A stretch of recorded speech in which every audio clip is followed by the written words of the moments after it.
Voltamos de novo na nossa quarta aula de autoridade e submissão. E eu quero convidar você, como eu sempre digo, né? Tire todas as distrações, se está com o celular, ponha de lado. Preste muita atenção, porque essa aula também será uma aula muitíssimo especial. Eu quero ir com você aqui para a nossa quarta aula e quarto tema da autoridade e submissão, que é legitimação da autoridade. Eu convido você a fazer parte e a se concentrar, porque também nós aprenderemos muito nessa aula. A aula 3 eu tenho certeza que foi maravilhosa, foi um ensino muito grande para nós. E agora a aula 4 não será diferente, será também um ensino ainda mais aprofundado daquilo que nós já vimos na aula passada. Vamos iniciar aqui esse capítulo 4, legitimação da autoridade, falando a respeito dos limites da autoridade. Até então nós falamos o que para você? Que a autoridade, independente dos seus erros, ela deve ser respeitada. Nesse capítulo nós vamos entender um pouco mais os limites que todas as autoridades precisam ter. Para o próprio bem do homem, a autoridade está pulverizada em áreas, que são as jurisdições, pois a concentração absoluta nas mãos de um único homem só pode produzir males terríveis como o autoritarismo, tá? Então vamos aqui, só tentar ajeitar nossa câmera um pouquinho melhor. Preste muita atenção.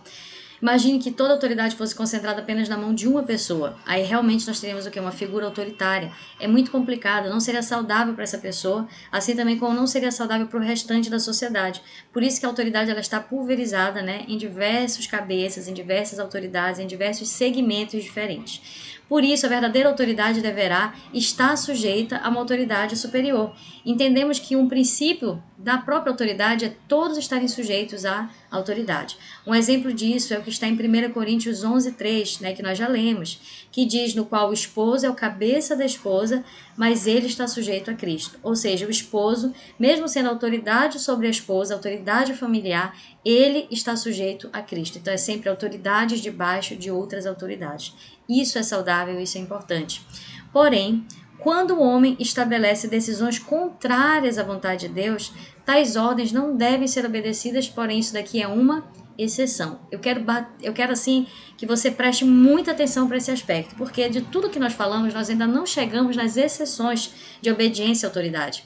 Isso daqui com certeza pode ser uma dúvida do seu coração. Você pensa, poxa, mas então eu tenho que obedecer tudo irrestritamente, não importa o que seja. Será que é dessa forma? E aqui eu quero que você entenda o quê? O princípio de autoridade aqui. Toda autoridade, sim, ela deve ser respeitada. O quê? Não importa se ela é boa, não importa se ela é má, não importa se você concorda ou se você discorda. Porém, existe uma exceção, não é quanto ao respeito, viu? Porque o respeito, você vai precisar respeitar independente de qualquer coisa. Eu estou falando da exceção quanto à obediência, à determinação daquela autoridade. Quando que há exceção? A Bíblia nos mostra quando há exceção. Mas não se esqueça de um detalhe, isso é exceção. Muitas pessoas estão pegando a regra, estão tornando exceção, estão pegando a exceção, estão tornando em regra. Não faça isso. Qualquer coisa a pessoa vai desobedecer à autoridade. Ela pega exceção e quer tornar em regra. Está errado. A regra é obediência. Mas qual é a exceção? A exceção, preste muita atenção para você não se equivocar quanto a isso. A exceção é quando as ordens proferidas por esta autoridade, elas estão em discordância com a vontade de Deus. Preste atenção. Eu quero dar para você alguns exemplos interessantes sobre isso. Por exemplo, Atos capítulo 4, versículo 19, olha o que diz o texto. Respondendo, porém, Pedro e João lhes disseram, julgai vós, se é justo diante de Deus, ouvir a vocês antes do que ouvir a Deus, porque não podemos deixar de falar do que temos visto e ouvido. Esse daqui foi um momento em que Pedro e João foram proibidos de pregar o evangelho. Ó, vocês não vamos pregar o evangelho. E Pedro falou assim, julguem se nós estamos fazendo certo ou errado. Julguem a nós. Será que convém antes ouvir a vocês do que ouvir a voz de Deus? Entre a ordenança de vocês e a ordenança de Deus, qual deve prevalecer? A resposta é, claro que é de Deus. Porque Ele é autoridade sobre toda autoridade. Ele é a autoridade originária.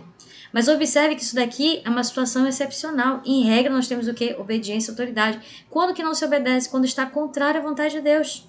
Já pensou, né, uma situação dessa? Alguém falar para você assim, não pregue mais o evangelho, eu estou lhe proibindo de pregar o evangelho. Quem é que você deve obedecer? A autoridade humana ou a autoridade de Deus que está sobre a humana? A de Deus. Êxodo 1:17, um outro exemplo. O exemplo das parteiras ali na época de Moisés, no qual quero contextualizar para vocês. Vamos ler primeiro. As parteiras, porém, temeram a Deus e não fizeram como o rei do Egito lhes dissera. Antes conservavam os meninos com vida. Êxodo 1:17. Nesse momento histórico aqui, lá na época de Moisés, do nascimento de Moisés, o faraó havia determinado que todos os meninos nascidos, né, dos hebreus fossem mortos imediatamente. Saiu, mata. Por quê? Porque o povo estava se multiplicando muito e eles começaram a temer que esse povo se tornasse mais forte do que eles e tomassem o Egito das mãos deles. Então, uma medida ali de proteção ao império, aquele império, eles decidiram tomar, o faraó decidiu tomar essa providência. Porém, as parteiras, o que elas fizeram? Elas temeram a Deus. Elas sabiam que isso era contrário à vontade de Deus. Meu Deus, onde que Deus vai querer que matem os filhos dos hebreus, o povo, a nação dele? Então, elas temendo a Deus, elas conservavam os meninos com vida. E eu pergunto a vocês, elas foram o quê? Obedientes ou desobedientes a essa autoridade humana? Nesse momento, elas foram desobedientes. Porém, elas estavam sendo obedientes à autoridade superior, que é a autoridade de Deus. E um outro texto, Mateus 2:12. Em que diz assim: e tendo sido advertidos em sonho para não voltar a Herodes, retornaram à sua terra por outro caminho. Aqui é um outro também exemplo sobre isso, que é o momento em que os reis magos, eles estão indo, né, conduzidos ali pela estrela, a chegarem até o Messias. E no decorrer desse caminho eles encontram Herodes e eles falam, olha, estamos indo ver o rei que vai nascer. E Herodes muito astutamente fala assim, olha, quando vocês encontrarem ele, me avisem também para que eu possa adorá-lo. Mentira, ele queria matar, óbvio, ele queria matar esse novo rei, que ele entendia que poderia tomar a autoridade dele como rei, né? Retirá-lo do trono. Não era, claro, essa nem de longe a intenção de Jesus. Mas você percebe que ele ali, com medo de perder o seu reinado, já que vai nascer um novo rei, um Messias, uma promessa, ele pensou, eu quero ir lá ver, porque eu vou matar essa criança, né? E aí o que acontece? Os magos vão, encontram Jesus, só que na volta, que eles iriam passar com Herodes, Deus fala com eles, através, se eu não me engano, de um anjo de Deus, dizendo assim, olha, não voltem lá com Herodes, não falem para Herodes onde está o bebê que nasceu, porque senão ele correria risco de vida. Então preste atenção, aqui eles foram desobedientes à voz daquela autoridade humana, Herodes foram, mas eles foram obedientes à autoridade superior, que foi a autoridade de Deus, que estava protegendo Jesus, que havia nascido daquele homem cruel. Deu para entender? Então isso aqui é um detalhe, queridos, muito importante. Preste muita atenção, não se esqueça, essa daqui é exceção. Exceção não é regra, exceção é exceção. Agora eu quero compartilhar com você a verdadeira autoridade. Olha só esse tema interessante. A verdadeira autoridade, ela deve limitar as suas exigências. Isso daqui também é saudável. Por quê? Porque a autoridade que manda indiscriminadamente, o que acontece? Ela acaba ultrapassando o seu limite como autoridade. Ela acaba sendo realmente uma autoridade autoritária. E aí não é realmente a intenção de Deus. Então, olha só, não podemos mandar indiscriminadamente, mas dentro das possibilidades de execução dos nossos liderados. Então, eu não vou cobrar alguém além das forças, eu não vou mandar as pessoas fazerem coisas que elas não devem fazer. Eu, como autoridade de Deus, eu preciso que, antes de tudo, cuidar do rebanho de Deus, eu preciso, antes de tudo, amar as pessoas e me colocar no lugar delas. Um outro ponto importante, a verdadeira autoridade decide com base em objetivos do grupo. O líder não deve manipular seus liderados ao seu bel prazer, com base nos seus interesses egoístas. Líder que quis, aqui um exemplo, né, que eu vou compartilhar, foi um líder que quis engravidar a esposa de um membro da sua igreja. Eu vou falar para você. Antes de falar sobre isso, eu quero dizer, o objetivo do grupo é maior. Jesus mesmo, quando ele fala a respeito de servidão, ele diz que maior é o que serve. E que os líderes que querem liderar, eles devem, antes de tudo, ser servos de todos. Ou seja, Jesus está nos passando um novo conceito de liderança, no qual nós precisamos servir. Inclusive, nós teremos um capítulo que nós falaremos sobre isso. A verdadeira autoridade, ela está olhando para o objetivo do grupo e não de um só, né? Objetivo comum, eu quero dizer, não somente de uma determinada parcela ou do seu próprio objetivo pessoal, tá? E aí eu quero pegar aqui um exemplo interessante que foi uma vez saiu, eu não sei se foi uma matéria, uma reportagem, mas eu vi isso em algum local, não recordo, faz muitos anos, de um líder que ele simplesmente era um líder daquela congregação, daquela igreja, um líder espiritual. Ele convenceu o liderado dele, que era esposo de uma mulher lá na igreja, e ele disse, olha, Deus falou comigo que eu preciso ter uma relação com a tua esposa, porque o filho que vai nascer dela vai ser, taralá, vai ser um profeta, vai ser não sei das quantas, falou alguma coisa lá que eu não sei bem o que, e convenceu esse marido, pense aqui comigo, que ele convenceu esse marido que obedeceu essa autoridade. e ele teve relação com a esposa lá, não sei se ela engravidou. Enfim, essa história gerou um grande escândalo, mas também pudera, né? Não tinha como ser diferente. Sabe por quê? Porque quando você para entender, né, que você está debaixo da autoridade, mas você precisa, antes de tudo, estar debaixo dos princípios de Deus. A autoridade é um dos princípios de Deus. Mas veja se aquilo que a sua autoridade está lhe determinando, se ela está batendo com os princípios de Deus. Você acha que é coerente com a palavra de Deus uma pessoa dizer que quer ter relação com a mulher do outro? Isso não é contra o matrimônio? Isso não é uma atitude totalmente contrária aos princípios de Deus, na verdade? Mas se a pessoa não está afirmada nos princípios de Deus, a autoridade da palavra de Deus, o que vai acontecer? Ela vai se deixar conduzir por qualquer ordenança de qualquer liderança. Às vezes uma liderança que está ali com base nos seus próprios interesses. E ela vai cair nesse tipo de conversa, né? Infelizmente isso vai até traz escândalo ao evangelho. Então é muito importante nós termos em mente isso e entendermos que o líder ele decide com base em objetivos do grupo e não interesses pessoais. Liderança segundo Jesus Cristo. Como que é, queridos, a liderança de Jesus? Nós conhecemos como é a nossa liderança terrena, né? Mas como que é o padrão de liderança de Jesus? E eu quero compartilhar isso com você, está lá em Mateus 20, 25 ao 28. Jesus trouxe uma visão revolucionária para a liderança cristã de que o líder, na verdade, ele é um servo. Isso é absurdo do ponto de vista humano, é verdade. Mas esse é que é o modelo de Cristo. Então nós precisamos o que? Como líderes servir. Nosso principal papel como líder é servir uns aos outros. É humildade, é amor. Quero ler com você que diz Mateus capítulo 20. Verso 25. Então Jesus, chamando-os para junto de si, disse: Bem sabeis que pelos príncipes dos gentios são estes dominados, e que os grandes exercem autoridade sobre eles. Não será assim entre vocês, mas todo aquele que quiser entre vós fazer-se grande, seja vosso servo ou serviçal, e qualquer que entre vós queira ser o primeiro, seja vosso servo. Bem como o Filho do Homem não veio para ser servido, mas para servir, e dar a sua vida em resgate de muitos. Olha aqui que texto tremendo. Esse texto nos deixa claro que a liderança segundo Jesus Cristo é a liderança de alguém que está ali com o objetivo de servir. Esse é o verdadeiro líder segundo o coração de Deus, aquele que está ali para ajudar, para somar esforços. Agora entenda, nem sempre você vai compreender a visão do seu líder porque ele tem uma visão macro, né? Às vezes a pessoa tem a visão micro, que é o quê? Somente daquele grupo que ela está, daquela situação que ela está enfrentando. Ela não está enxergando todo. E às vezes você não vai compreender algumas decisões do seu líder, mas ainda assim são decisões abnegadas muitas vezes. Que às vezes você não vai entender, mas ele está olhando o todo, ele está olhando bem da comunidade. Isso aqui é muito importante, tá bom? A importância, então, da obediência.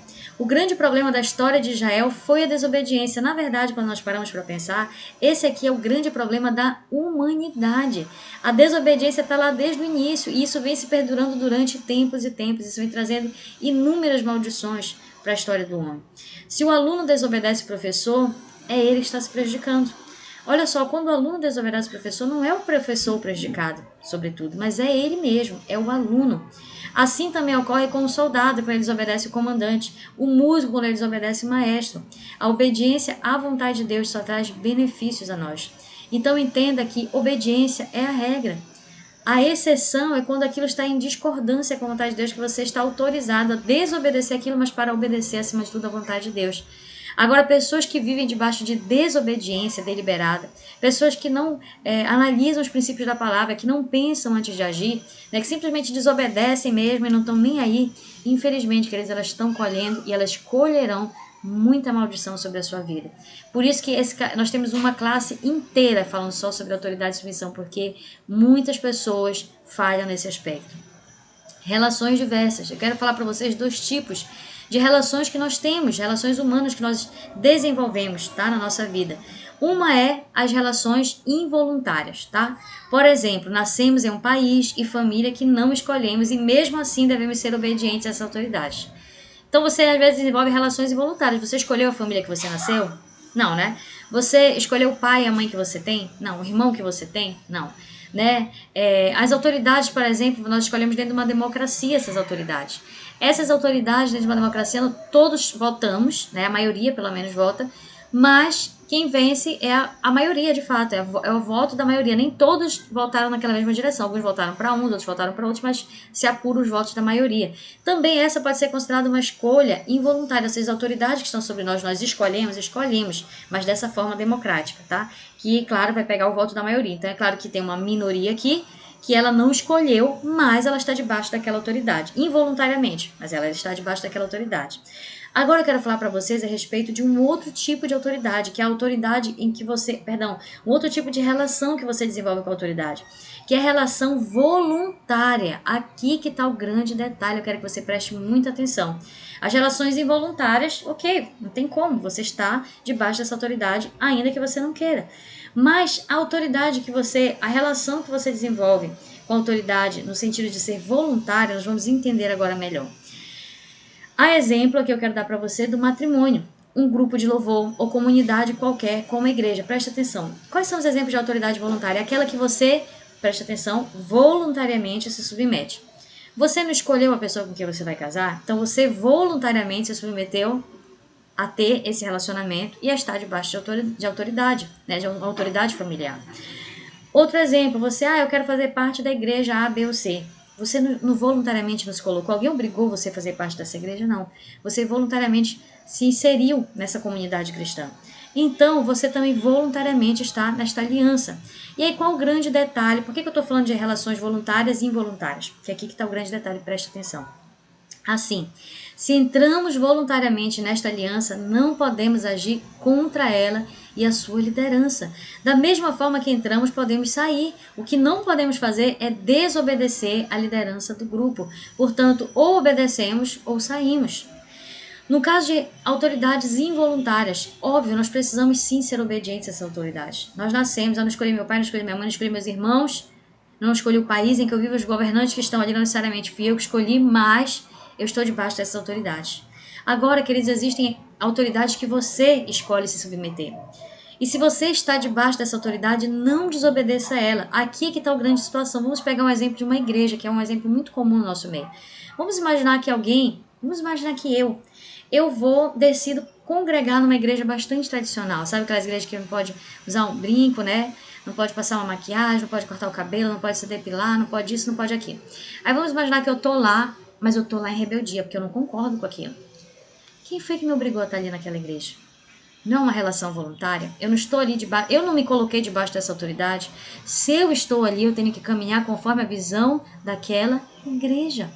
Olha como é simples, queridos. Olha como evita muitos transtornos. Entenda isso.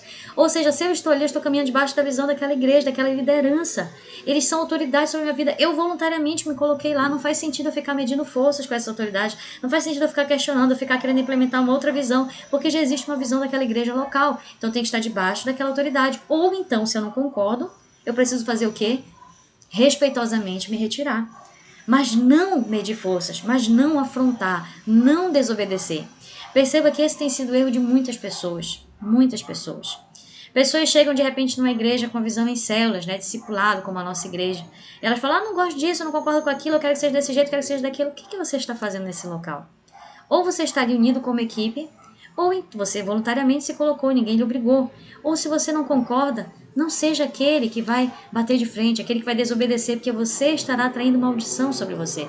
Mas seja aquele que respeitosamente entende que se aquela visão não está compatível com a visão de Deus sobre a sua vida, você vai procurar um local no qual a sua visão esteja mais alinhada. Agora, só um detalhe para você, tá? Não existe igreja perfeita. Existem pessoas que elas estão ali pulando de igreja em igreja, achando que elas vão encontrar a perfeição. E não é assim, porque a igreja é feita de seres humanos e os seres humanos são imperfeitos. Então, se você tem uma frase que diz assim, se você achar uma igreja perfeita, por favor, não vá para ela, porque você vai estragar essa igreja. Sabe por quê? Porque você é imperfeito. Então, é muito importante nós entendermos isso, tá? Ou obedecemos dentro das autoridades daquilo que nós nos colocamos voluntariamente, ou você é obediente, ou então você respeitosamente sai, ou você respeitosamente dá lugar, né? Você sai, você se afasta e vai congregar, no caso aqui de uma igreja que esteja, né, que você esteja alinhado com a visão dessa igreja, entendeu? Então isso aqui é muito importante também. atitudes em relação à autoridade. Eu quero falar aqui de algumas atitudes que as pessoas têm em relação à autoridade, atitudes corretas e incorretas. Eu quero começar falando sobre submissão. A submissão, vamos entender, ela é diferente de obediência, tá? Porque olha só, a submissão ela é mais profunda. A submissão ela é um compromisso, é comprar a visão, é vestir a camisa, né? A submissão é quando você pega assim, não, essa visão é minha agora. A minha visão está de lado e agora eu estou aqui com essa missão que faz parte agora da minha vida. Então é quando você veste a camisa, tá? E obediência, queridos, obediência é cumprir ordens. Então é possível que existem pessoas que vão cumprir ordens, mas elas não vão estar verdadeiramente em submissão. Por isso que cumprir ordens, por exemplo, é para fazer, vou fazer, mas aqui dentro do meu coração não estou concordando não. Isso é obediência? Mas é insubmissão. Porque a submissão ela é mais profunda, você não somente obedece, como você veste a camisa. E isso nós observamos muito também no contexto da igreja local.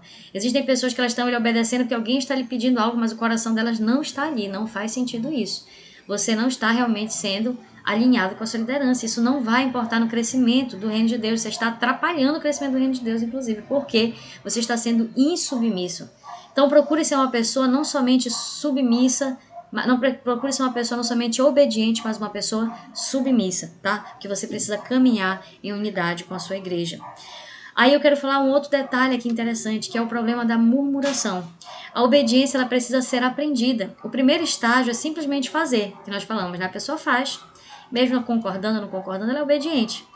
Mas Jesus nos chamou para nós irmos além disso. Muitas vezes, olha só, nós obedecemos murmurando. Você já ouviu o que significa a expressão murmurar? Significa falar baixo. Então, murmurar é aquela pessoa que fica ali falando, sabe? Falando, reclamando as ocultas. Isso que é murmurar. E esse tipo de comportamento, ele só produz o que? Descontentamento geral e desagrada a Deus. Murmuração desagrada a Deus, eu não tenho dúvida, eu creio que você também. O povo de Israel murmurou e eles passaram 40 anos no deserto ali, rodando, sem direção por causa de desobediência, por causa de murmuração. Agora, não somente é algo que desagrada a Deus, também traz uma atmosfera de descontentamento. Você já parou para analisar que quando você está ali murmurando, você está fomentando o mal, você está contaminando o ambiente em que você está? Fique do lado de uma pessoa murmuradora, como você vai se sentir mal. Você está contaminando o ambiente. E isso prejudica o crescimento do reino.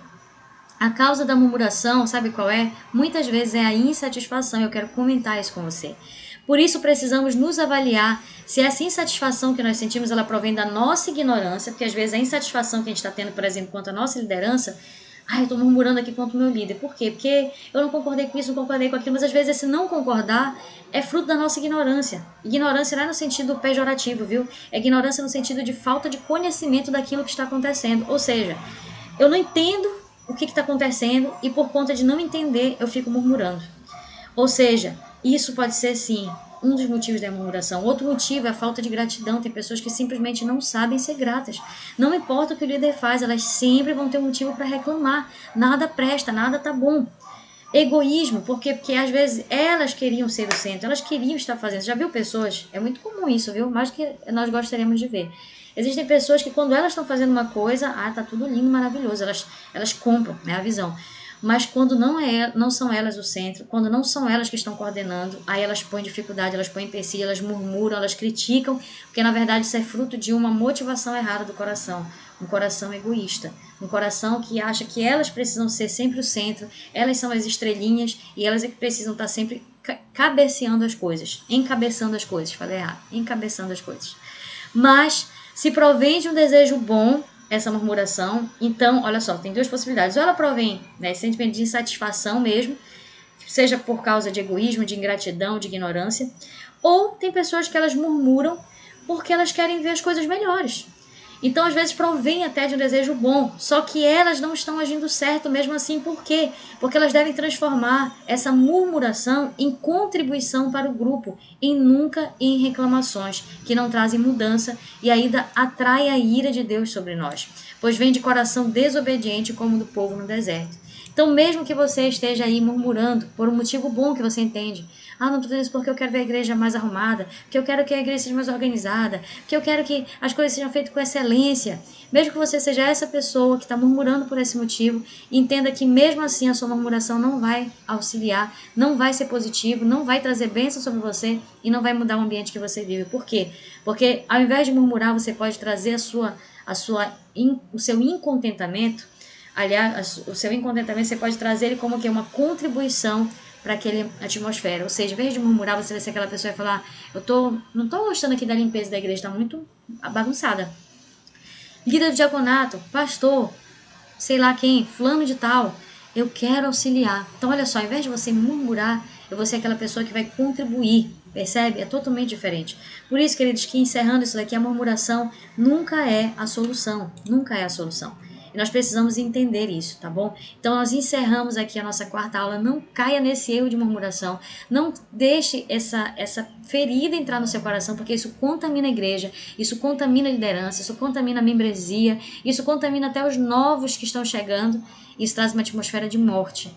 E Deus se desagrada daquele que é murmurador. Não seja essa pessoa, tá? Eu aguardo você na nossa próxima aula, na aula de número 5.